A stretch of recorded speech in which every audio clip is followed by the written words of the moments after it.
ಸಾಯಿರಾಮ್. ಆತ್ಮೀಯ ವೀಕ್ಷಕ ಬಾಂಧವರಿಗೆಲ್ಲ ಇವತ್ತಿನ ಜೀವನಾಮೃತ ಕಾರ್ಯಕ್ರಮಕ್ಕೆ ಸ್ವಾಗತ ಸುಸ್ವಾಗತ. ವೀಕ್ಷಕರೇ, ಮೊನ್ನೆ ಗೌರಿ ಹಬ್ಬ, ನಿನ್ನೆ ಗಣಪತಿ ಹಬ್ಬ ಎಲ್ಲ ಮಾಡಿ ಭಾಳ ಸುಸ್ತಾಗಿಬಿಟ್ಟಿದ್ದೀವಿ. ನಾವು ವ್ರತಗಳನ್ನ ಮಾಡಿ ಸುಸ್ತಾಗಿದ್ದೀವಿ. ಹಬ್ಬದ ಹೆಸರು ಹೇಳ್ಕೊಂಡು ಚೆನ್ನಾಗಿ ಕಡುಬು ಅಂತೆ, ಹೋಳಿಗೆ ಅಂತೆ, ವಿವಿಧ ಮೃಷ್ಟಾನ್ನ ಭೋಜನ ಮಾಡಿ ತಿಂದು ಸುಸ್ತಾಗ್ಬಿಟ್ಟಿದ್ದೀವಿ. ವ್ರತ ಮಾಡಿ ಮಾಡಿ ಮಾಡಿ ರಜಾನ ತಗೊಂಡು ಬಾಡಿ ಮೈಂಡ್ ಎಲ್ಲ ಜಡ ಆಗಿಬಿಟ್ಟಿದೆ. ರೆಸ್ಟ್ ಬೇಕು ಅಂತ ಅನ್ನಿಸ್ತಾ ಇದೆ. ಹಬ್ಬ ಬಂತು ಅಂದರೆ ಅಯ್ಯೋ ನಿದ್ದೆಗೆಟ್ಟು ಮನೆಯೆಲ್ಲ ಒರೆಸಿ ಕ್ಲೀನ್ ಮಾಡಿ ಎಲ್ಲ ಶುದ್ಧ ಮಾಡಿಕೊಂಡು ಹಬ್ಬ ಯಾಕಾದ್ರೂ ಬಂತೋ ಅನ್ನೋ ಲೆವೆಲಿಗೆ ನಾವು ವರ್ಕ್ ಮಾಡಿಬಿಡ್ತೀವಿ. ಟಯರ್ಡ್ ಆಗಿಬಿಡ್ತೀವಿ, ಸುಸ್ತಾಗ್ಬಿಟ್ಟು ಈಗ ರಿಲ್ಯಾಕ್ಸ್ ಮಾಡ್ಕೋಬೇಕು ಅಂತೀವಿ. ಇದು ಸಹಜ. ಆದರೆ ಹಬ್ಬ ಮಾಡಿ, ಊಟ ಮಾಡಿ, ಖರ್ಚು ಮಾಡಿ ಸುಸ್ತಾಗಿದ್ದೀವಿ, ಅದೊಂದು ಕಡೆ. ಆದರೆ ಈ ಹಬ್ಬ ಮಾಡಬೇಕಾದ್ರೆ ಏನೆಲ್ಲ ತಪ್ಪು ಮಾಡಿದ್ದೀವಿ ಅನ್ನೋ ಬಂದು ಪ್ರಜ್ಞೆ ನಾವು ಕಳ್ಕೊಂಬಿಟ್ಟಿದ್ದೀವಿ. ಹಬ್ಬ ಒಂದೇ ಅಂತೆ ಅಲ್ಲ, ಹಬ್ಬ ಒಂದೇ ಅಂತ ಹೇಳ್ತಿಲ್ಲ ನಾನಿಲ್ಲಿ.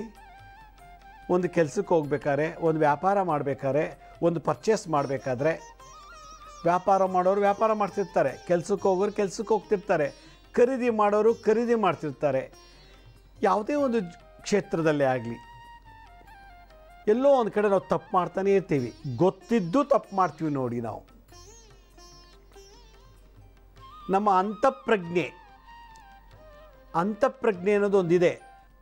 ಅದು ಹೇಳುತ್ತೆ, ಸುಳ್ಳೇಳಿ ಮೋಸ ಮಾಡಿ ಕದ್ದು ತಂದು ಹಬ್ಬ ಮಾಡಿದ್ಯಾ, ಅಲ್ಲೆಲ್ಲೋ ಹೋಗಿ ಕಳ್ತನ ಮಾಡ್ಕೊಂಬಂದು ಗೌರಿ ಗಣಪತಿ ಹಬ್ಬ ಆಚರಣೆ ಮಾಡಿದ್ಯಾ, ಅವ್ರಿಗೆ ಇವ್ರಿಗೆ ತಂದಿಟ್ಟು ತಮಾಷೆ ನೋಡಿ ಏನೋ ಒಂದು ಲಾಭ ಪಡ್ಕೊಂಬಂದು ಹಬ್ಬ ಮಾಡಿ ಊಟ ಮಾಡಿ ಮಜಾ ಮಾಡಿದ್ಯಾ. ಇದೆಲ್ಲನೂ ಮರೆತುಬಿಟ್ಟು ನಾವೇನು ಮಾಡ್ತೀವಿ, ಹಬ್ಬ ಮಾಡಿದ್ದೀವಿ ಅಂತ ಸರ್ಟಿಫಿಕೇಟ್ ತೊಗೊಂಡ್ಬಿಡ್ತೀವಿ. Self certification.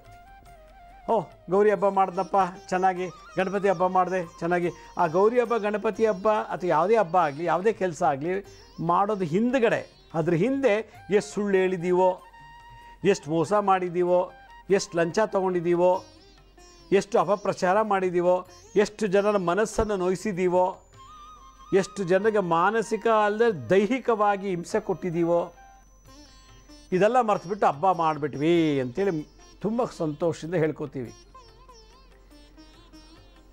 ಹಬ್ಬ ಮಾಡಬೇಕಾದ್ರೆ ಕೆಲವು ರೀತಿ ನೀತಿಗಳಿವೆ, ನಿಯಮಗಳಿವೆ. ವ್ರತ ಪಾಲನೆ ಮಾಡಬೇಕಾದ್ರೆ ಕೆಲವು ರೂಲ್ಸ್ ಇದೆ.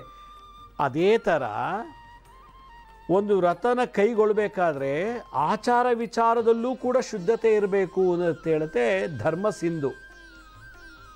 ಮನುಶ್ರುತಿ ಏನು ಹೇಳುತ್ತೆ, ಯಾವುದೇ ಕೆಲಸ ಮಾಡಬೇಕಂದ್ರೂ ಪ್ರಾರಂಭದಲ್ಲೂ ಮುಗಿಯುವಾಗಲೂ, ಯಾವುದೇ ಕೆಲಸ ಶುರು ಮಾಡುವಾಗಲೂ, ಯಾವುದೇ ಕೆಲಸ ಮುಗಿಯುವಾಗಲೂ ನಮ್ಮ ಅಂತಃಪ್ರಜ್ಞೆ ಶುದ್ಧ ಇರಬೇಕು. ಆಗ ಪಾಪ ಕರ್ಮಗಳು ನಮಗೆ ತಟ್ಟೋದಿಲ್ಲ. ಎರಡನೇದು, ನಾವೇನು ಅಂದ್ಕೊಂಡಿದ್ದೀವೋ ಅದಾಗತ್ತೆ ಅಂತ ಹೇಳುತ್ತೆ ಈ ಧರ್ಮ ಸಿಂಧು ಮತ್ತು ಮನುಶ್ರುತಿನಲ್ಲಿ. ಶ್ರುತಿ ಏನು ಹೇಳುತ್ತೆ ಅಂದರೆ, ಯಾವುದೇ ಕೆಲಸ ಮಾಡಿ ನಿಯತ್ತಾಗಿ ಮಾಡಿ.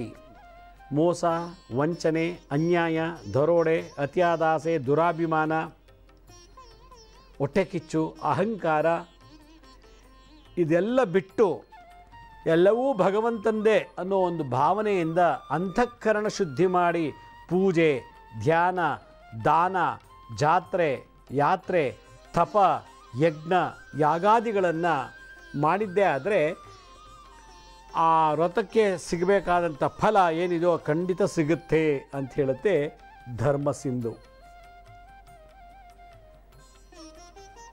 ಮೊನ್ನೆ ಒಬ್ಬರು ಒಂದು ಗೃಹ ಪ್ರವೇಶ ಮಾಡಿದ್ರು. ಗೃಹ ಪ್ರವೇಶ ಮಾಡಬೇಕಾದ್ರೆ ಸುಮಾರು 1.5 ಕೋಟಿ ಖರ್ಚು ಮಾಡಿ ಮನೆ ಕಟ್ಟಿದ್ದಾರೆ. ಗೃಹ ಪ್ರವೇಶಕ್ಕೆ ಒಂದು 50-60 ಸಾವಿರ ರೂಪಾಯಿ ಖರ್ಚು ಮಾಡಿ ಮಾಡ್ತಿದ್ದಾರೆ. ಎಲ್ಲ ಮಾಡಿದ್ದಾರೆ. ಆ ಇಂಟೀರಿಯರ್ ಡೆಕೋರೇಷನ್ ಮಾಡಿದಾರಲ್ಲ, ಅವ್ರಿಗೆ 5 ರಿಂದ 6 ಲಕ್ಷನ ಕೊಡೋದಿತ್ತಂತೆ. ಇನ್ನು 3 ಲಕ್ಷ ಕೊಟ್ಟೇ ಇಲ್ಲ ಅವರು, 3 ಲಕ್ಷ ಕೊಟ್ಟೇ ಇಲ್ಲ, ನಾನು ಕೊಡೋದೇ ಇಲ್ಲ ಅಂತ ಹೇಳಿ ಓನರು ಗಲಾಟೆ ಮಾಡಿಬಿಟ್ಟಿದ್ದಾನೆ. ಕೆಲಸ ಮಾಡಿಸ್ಕೊಂಬಿಟ್ಟಿದ್ದಾನೆ, ದುಡ್ಡೇ ಕೊಡಲ್ಲ ಅಂತಾನೆ. 5 ಲಕ್ಷದಲ್ಲೂ 6 ಲಕ್ಷ 2 ಲಕ್ಷ 3 ಲಕ್ಷ ಕೊಟ್ಟು ನುಡ್ಕೆ ದುಡ್ಡು ಕೊಡಲ್ಲ ಅಂಥೇಳಿ ಅವನಿಗೆ ಮೋಸ ಮಾಡಿಬಿಟ್ಟು ಮನೆಯ ಭಾರಿ ಭರ್ಜರಿಯಾಗಿ ಗೃಹಪ್ರವೇಶ ಮಾಡ್ತಿದ್ದಾನೆ. 1 ಕೋಟಿ ರೂಪಾಯಿ ಮನೆ ಕಟ್ಟಿಬಿಟ್ಟು ಒಂದು 3 ಲಕ್ಷದಲ್ಲಿ ಅವನು ಪಾಪ ಅವ್ರಿಗೆ ಕೊಡಲ್ಲ ಅಂತ ಮೋಸ ಮಾಡಿಬಿಟ್ಟಿದ್ದಾರೆ.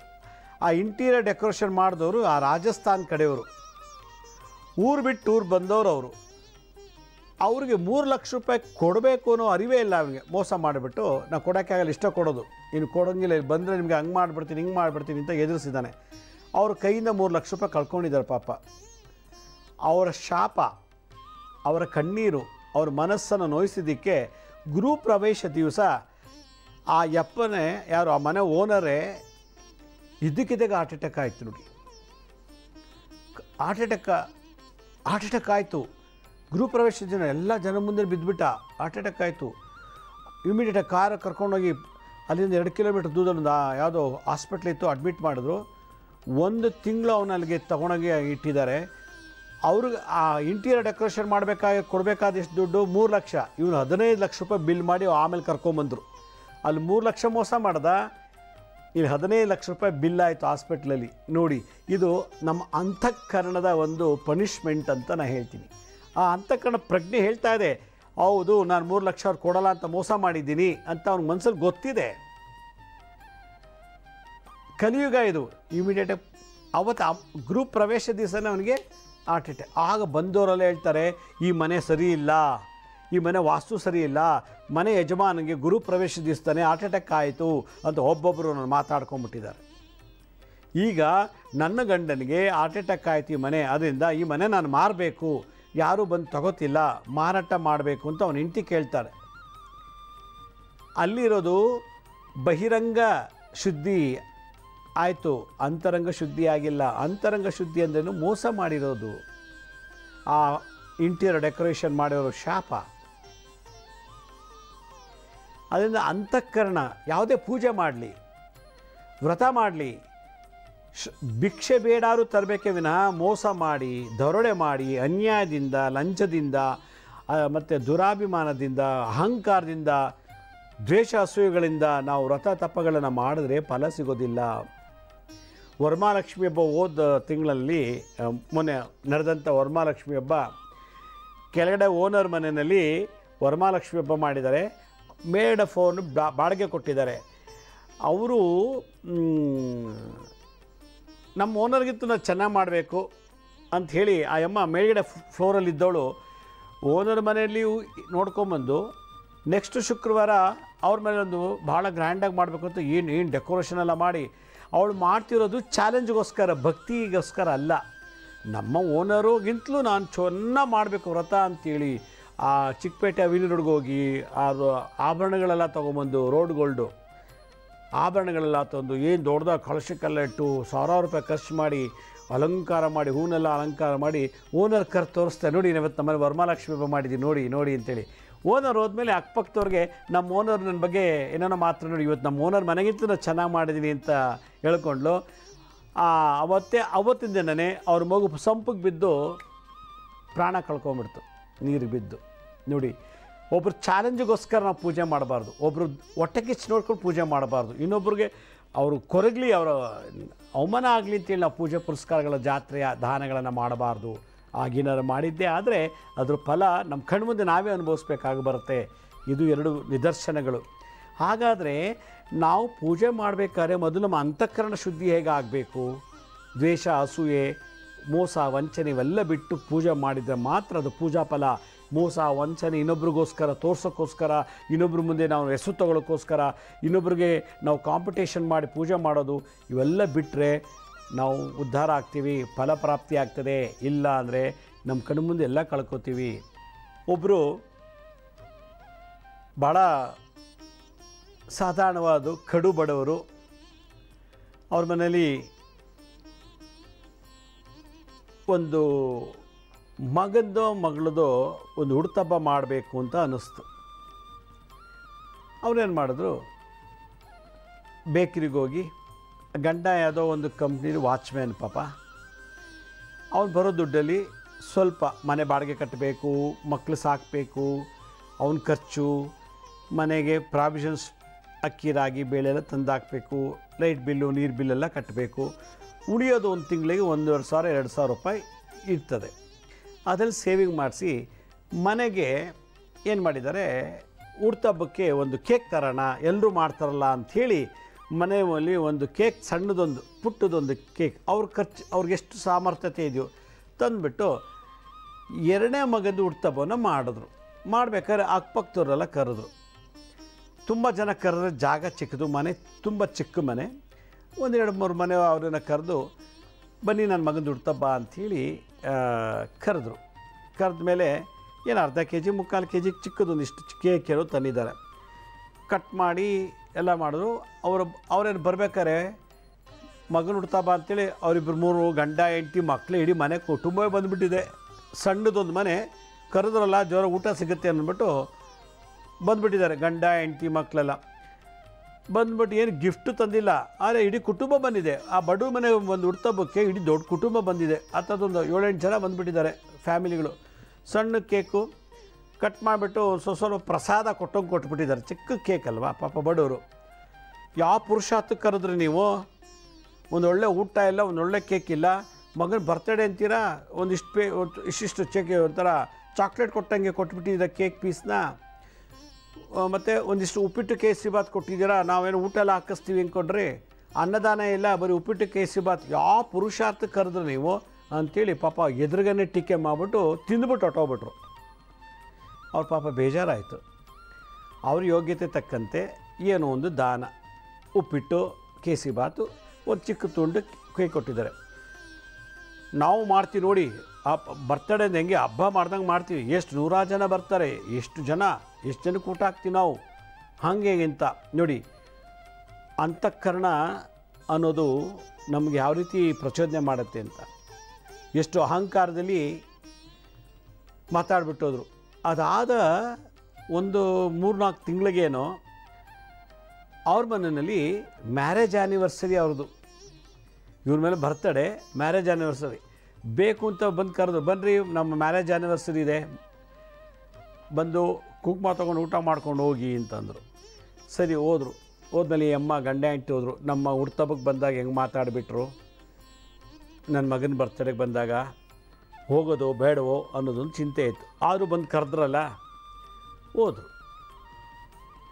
ಹೋದರೆ ಎಲ್ಲ ಆಯಿತು.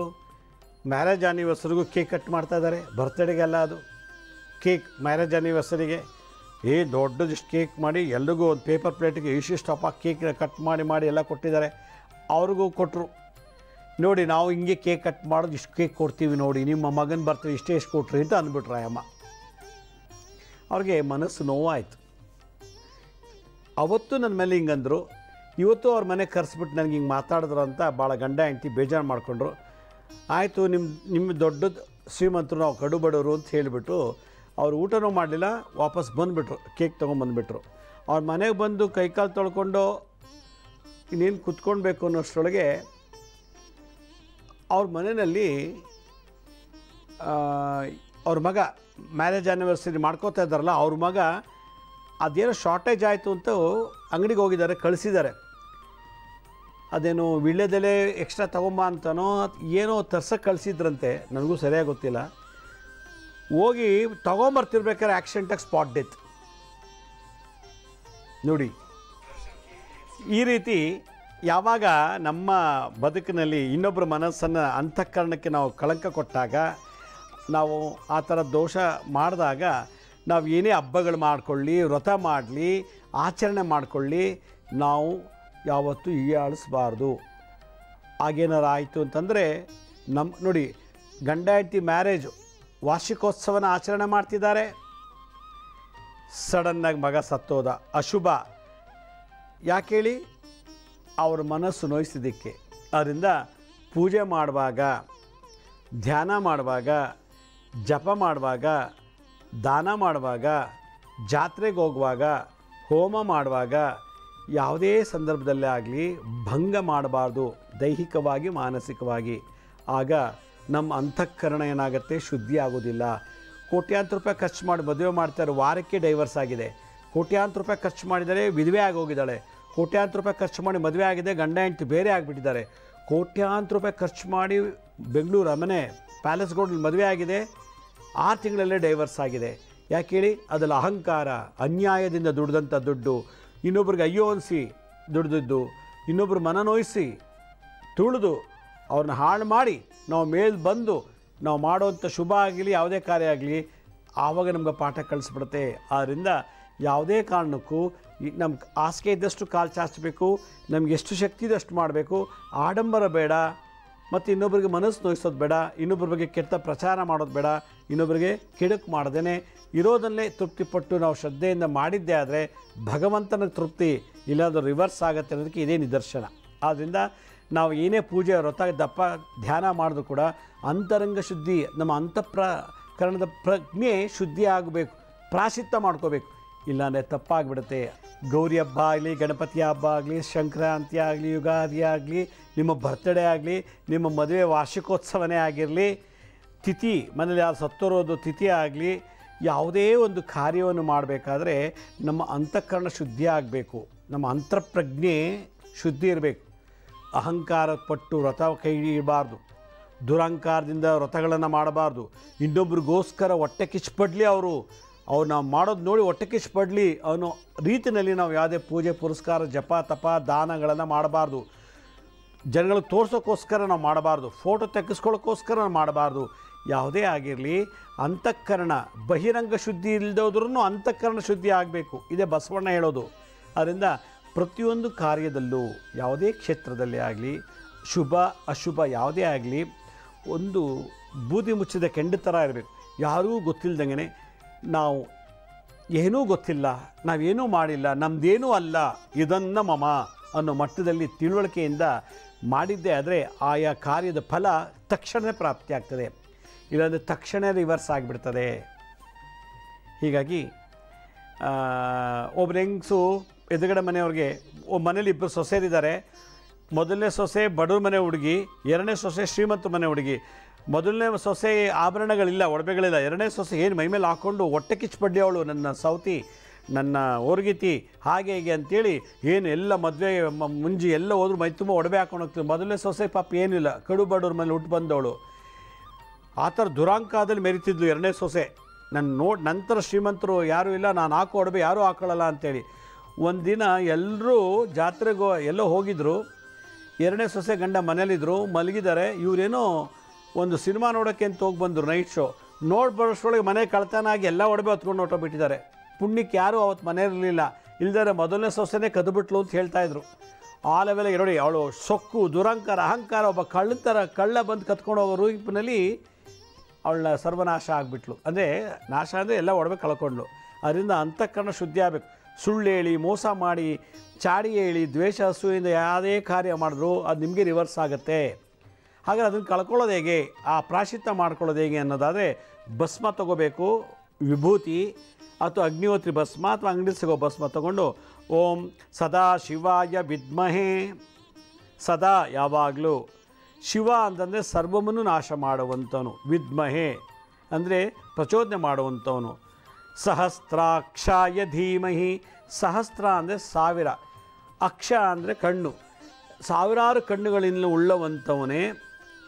ತನ್ನ ಸಾಂಬ ಪ್ರಚೋದಯಾತ್, ಸಾಂಬ ಶಿವ, ಸಾಂಬ ಸದಾಶಿವ ಅಂತಂದರೆ ನನ್ನಲ್ಲಿರತಕ್ಕಂಥ ದ್ವೇಷ, ಕಾಮ, ಕ್ರೋಧ, ಲೋಭ, ಮೋಹ, ಮದಮಾತ್ಸರ್ಯಗಳನ್ನು ನಾಶ ಮಾಡಿ ವೈರಾಗ್ಯವನ್ನು ಪ್ರಚೋದನೆ ಮಾಡು, ಅನುಕಂಪ, ಕರುಣೆ, ದಯೆ ಅನ್ನು ಪ್ರಚೋದನೆ ಮಾಡು ಅನ್ನೋ ಒಂದು ಸಾಂಬ ಸದಾಶಿವನ ಗಾಯತ್ರಿ ಮಂತ್ರ. ಇದು ಶಿವಪುರಾಣದಲ್ಲಿ ಬರ್ತದೆ ಈ ಗಾಯತ್ರಿ ಮಂತ್ರ. ಓಂ ಸದಾಶಿವಾಯ ವಿದ್ಮಹೇ ಸಹಸ್ರಾಕ್ಷಾಯ ಧೀಮಹಿ ತನ್ನ ಸಾಂಬ ಪ್ರಚೋದಯಾತ್. ಈ ರೀತಿ ಈ ಗಾಯತ್ರಿ ಮಂತ್ರದಲ್ಲಿ ಹೇಳಿ ಆ ಬಸ್ಸವನ್ನು ಜಪ ಮಾಡಿ ಅಭಿಮಂತ್ರಿಸಿ ಅದನ್ನು ಶರೀರ ಎಲ್ಲೋ ಒಂದು ಕಡೆ ನಾವು ಇಟ್ಕೊಳ್ಳೋದ್ರಿಂದ ಕಾಮ, ಕ್ರೋಧ, ಲೋಭ, ಮೋಹ, ಮದಮಾತ್ಸರ್ಯಗಳು ಲಯ ಆಗುತ್ತದಂತೆ, ನಾಶ ಆಗ್ತದಂತೆ. ಸಹಸ್ರ ಅಕ್ಷರ, ಸಾವಿರಾರು ಕಣ್ಣುಗಳುಳ್ಳವಂಥ ಭಗವಂತ ಲಯಕಾರಕ ಶಿವ, ಸಾಂಬ ಶಿವ, ಅವನು ನಮ್ಮಲ್ಲಿರೋ ಅಹಂಕಾರ ದ್ವೇಷ ಹಸುಗಳನ್ನು ನಾಶ ಮಾಡಿ ನೀವೇನು ದಾನ ಮಾಡ್ತೀರೋ ಪುಣ್ಯ ಪ್ರಾಪ್ತಿ ಆಗ್ತದೆ, ವ್ರತ ಮಾಡ್ತೀರಾ ಪುಣ್ಯ ಪ್ರಾಪ್ತಿ ಆಗ್ತದೆ, ದಾನ ಕೊಡ್ತೀರಾ ಪುಣ್ಯ ಪ್ರಾಪ್ತಿ. ಹೀಗೆ ನೀವು ಮಾಡೋಂಥ ಯಾವುದೇ ಒಳ್ಳೆಯ ಕಾರ್ಯದಲ್ಲೂ ಕೂಡ ನಿಮಗೆ ರಿವರ್ಸ್ ಆಗಲ್ಲ, ಪುಣ್ಯ ಪ್ರಾಪ್ತಿ ಆಗ್ತದೆ. ಅಂತಂದರೆ ನಮ್ಮ ಅಂತಃಕರಣ ಶುದ್ಧಿ, ನಾವು ಬಹಿರಂಗ ಶುದ್ಧಿ ಇದ್ದೀವಿ, ಸ್ನಾನ ಮಾಡಿ ಬಟ್ಟೆ ಹಾಕ್ಕೊಂಡು ಶಂಟಲ್ಲಿ ಹಾಕ್ಕೊಂಡು, ಒಳಗಡೆ ಶುದ್ಧಿ ಇಲ್ಲ. ನಾವು ಒಳಗಡೆಲ್ಲ ದುರಾಂಕಾರ, ಅಸೂಯೆ, ಮೋಸ, ವಂಚನೆ ತುಳುಕ್ತಾ ಇದೆ. ಅದನ್ನು ನಾಶ ಮಾಡುವಂಥವನು ಸದಾಶಿವ. ಸದಾ ನಮ್ಮಲ್ಲಿರುವಂಥ ಕಾಮ, ಕ್ರೋಧ, ಲೋಭ, ಮೋಹ, ಮದಮಾತ್ಸರ್ಯಗಳನ್ನು ನಾಶ ಮಾಡಿ ಧೀಶಕ್ತಿಯನ್ನು ಪ್ರಚೋದನೆ ಮಾಡುವಂಥ ಸದಾಶಿವನನ್ನು ಪ್ರಾರ್ಥನೆ ಮಾಡಬೇಕು ಅಂಥೇಳಿ ಈ ಗಾಯತ್ರಿ ಮಂತ್ರವನ್ನು ಭೃಗುಮುನಿಗಳು ಬರೆದ್ರು ಅಂತ ಒಂದು ಕಡೆ ಹೇಳ್ತಾರೆ. ಆದರೆ ಇದು ಶಿವಪುರಾಣದ ಒಂದು ಕಡೆ ಬರ್ತದಿದ್ದು. ಓಂ ಸದಾಶಿವಾಯ ವಿದ್ಮಹೇ ಸಹಸ್ರಾಕ್ಷಾಯ ಧೀಮಹಿ ತನ್ನ ಸಾಂಬಃ ಪ್ರಚೋದಯಾತ್. ಈ ಭಸ್ಮವನ್ನು ಜಪ ಮಾಡಿ ಇಟ್ಕೊಂಡು ನಾವು ಕಾರ್ಯಕ್ರಮ ಪ್ರಾರಂಭ ಮಾಡಬೇಕಂತೆ. ಯಾವುದೇ ವ್ರತ ಆಗಲಿ, ಪೂಜೆ ಆಗಲಿ, ದಾನ ಆಗಲಿ, ಯಾತ್ರೆ ಆಗಲಿ, ಜಾತ್ರೆ ಆಗಲಿ, ಯಾವುದೇ ಒಂದು ಕಾರ್ಯ ಮಾಡುವಾಗ ಇದು ಮಾಡೋದ್ರಿಂದ ನಮ್ಮ ಶತ್ರು ಒಳಗೆ ಯಾರೂ ಇಲ್ಲ. ಹೊರಗಡೆ ಶತ್ರುವನ್ನು ನಿಭಾಯಿಸ್ಬೋದು, ಒಳಗಡೆ ಇರೋ ಶತ್ರುಗಳನ್ನು ನಿಭಾಯಿಸೋದು ಭಾಳ ಕಷ್ಟ. ಅದನ್ನು ಲಯ ಮಾಡಬೇಕು ಅಂದರೆ ಶಿವನು ಒಬ್ಬನೇ ಕಾರಣಕರ್ತ. ಆ ಶಿವ ಒಬ್ಬನೇ ಅಂತೆ ನಮ್ಮಲ್ಲಿರೋ ಕಾಮ, ಕ್ರೋಧ, ಲೋಭ, ಮೋಹ, ಮದಮಾತ್ಸರ್ಯಗಳನ್ನು ನಾಶ ಮಾಡಿ ಸದಾ ನಮ್ಮನ್ನು ಸನ್ಮಾರ್ಗದಲ್ಲಿ ಕರ್ಕೊಂಡು ಹೋಗುವಂಥ ವ್ಯಕ್ತಿ ಸದಾಶಿವ, ಸಾಂಬ ಸದಾಶಿವ. ಇದನ್ನು ಮಾಡಿ ನಿಮಗೆ ವ್ರತ ಪೂಜೆ ಎಲ್ಲದರಲ್ಲೂ ಫಲ ಸಿಗ್ತದೆ ಅಂತ ಹೇಳ್ತಾ, ನಮ್ಮ ಹಳೆ ಸಂಚಿಕೆನ ಯಾರು ನೋಡೋಕ್ಕಾಗಿಲ್ವೋ ಅವ್ರು ನಮ್ಮ ಶಿರಡಿ ಸಾಯಿ ಭಿಕ್ಷಾ ಕೇಂದ್ರ, ಹೆಲ್ತ್ ಸೈನ್ಸ್ ಅಂತ 2 ಯೂಟ್ಯೂಬ್ ಚಾನಲ್ ಇದೆ. ಇದ್ರ ಜೊತೆಗೆ SSVK ಜ್ಞಾನೋದಯ ಅಂತೇಳಿ ಒಂದು ಮ್ಯೂಸಿಕ್ ಚಾನಲ್ ಇದೆ. 3ಕ್ಕೆ ಸಬ್ಸ್ಕ್ರೈಬ್ ಮಾಡ್ಕೊಳ್ಳಿ. ಪಕ್ಕದ ಬೆಲ್ ಬಟನ್ ಪ್ರೆಸ್ ಮಾಡಿ, ನೋಡಾದ್ಮೇಲೆ ಲೈಕನ್ನು ಬಟನ್ನ ಪ್ರೆಸ್ ಮಾಡಿ. ಆಮೇಲೆ ಆ ಲಿಂಕನ್ನು ನಿಮ್ಮ ಬಂಧು ಮಿತ್ರರಿಗೆ ವಾಟ್ಸಪ್ ಮುಖಾಂತರ, ಇಮೇಲ್ ಮುಖಾಂತರ ಶೇರ್ ಮಾಡಿ. ಗುರುಜಿ ಲಕ್ಷ್ಮೀ ಶ್ರೀನಿವಾಸ್ ಅಂತೇಳಿ ಫೇಸ್ಬುಕ್ಕು, ಇನ್ಸ್ಟಾಗ್ರಾಮು, ಟ್ವಿಟ್ಟರು, ಲಿಂಕ್ಡ್ಇನ್ನಲ್ಲಿ ಕೂಡ ಟೈಟಲ್ ನಾವು ಅಪ್ಲೋಡ್ ಮಾಡ್ತೀವಿ. ಇದ್ರ ಜೊತೆಗೆ ಅಪಾಯಿಂಟ್ಮೆಂಟ್ ಬೇಕಿದ್ದರು www.lakshmisrinivas.in ಅಂತ ನೀವೇ ಲಾಗಿನ್ ಆಗಿ ಯಾವ ಡೇಟು ಯಾವ ಟೈಮ್ಗೆ ನೀವೇ ಬುಕ್ ಮಾಡ್ಕೋಬೋದು ಅಂತ ಹೇಳ್ತಾ ಇವತ್ತಿನ ಸಂಚಿಕೆಯನ್ನು ಮುಗಿಸ್ತಾ ಇದ್ದೀನಿ. ಇದೇ ರೀತಿ ನಾಳೆ ಲೈವ್ ಕಾರ್ಯಕ್ರಮ ನಿಮ್ಮನ್ನು ಫೋನ್ ಕಾಲ್ ಮೂಲಕ ಭೇಟಿ ಮಾಡಿ ನಿಮ್ಮ ಪ್ರಶ್ನೆಗಳಿಗೆ ಉತ್ತರ ಕೊಡುವಂಥ ಕಾರ್ಯಕ್ರಮದಲ್ಲಿ ಭೇಟಿ ಮಾಡ್ತೀನಿ. ಅಲ್ಲಿವರೆಗೂ ನನ್ನ ನಮಸ್ಕಾರ. ಸಾಯಿರಾಮ್.